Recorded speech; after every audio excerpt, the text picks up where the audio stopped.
Assalamualaikum warahmatullahi wabarakatuh. Om Swastiastu, Namo Buddhaya, salam kebajikan. Selamat pagi. Saya berbahagia berada di tengah teman-temanku sekalian. Bisa dilihat dari wajahnya ini calon-calon pengusaha sukses semua ini ya. Amin ya robbal alamin. Perkenalkan, nama saya Raihan Maulana Akbar.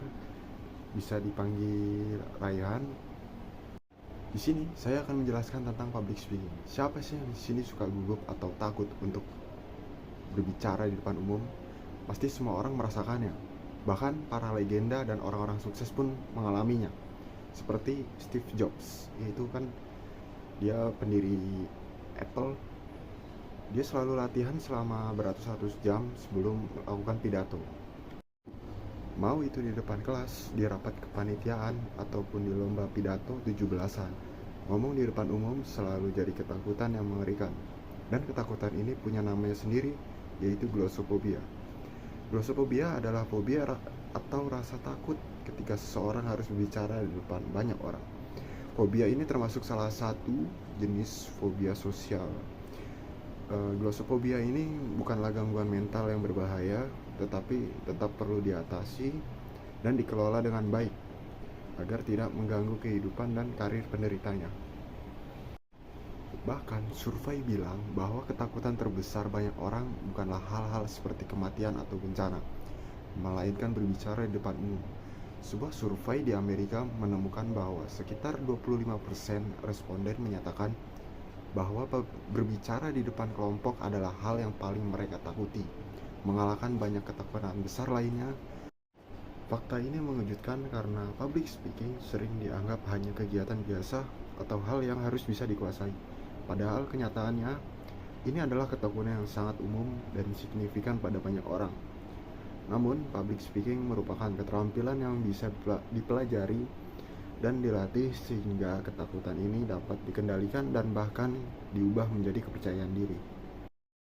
Masalah dalam public speaking yang pertama adalah takut atau gugup. Ini adalah masalah yang paling umum.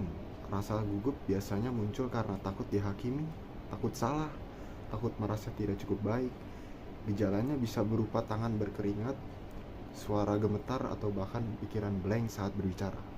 Yang kedua, adanya kurangnya penguasaan materi. Kalau tidak benar-benar menguasai apa yang ingin disampaikan, pembicara cenderung bingung atau kehilangan alur saat berbicara.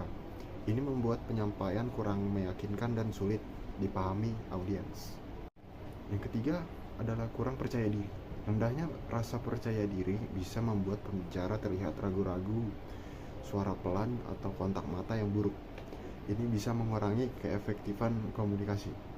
Dan bagaimana cara mengatasinya? Di sini ada yang pertama, mempersiapkan dan melakukan pelatihan.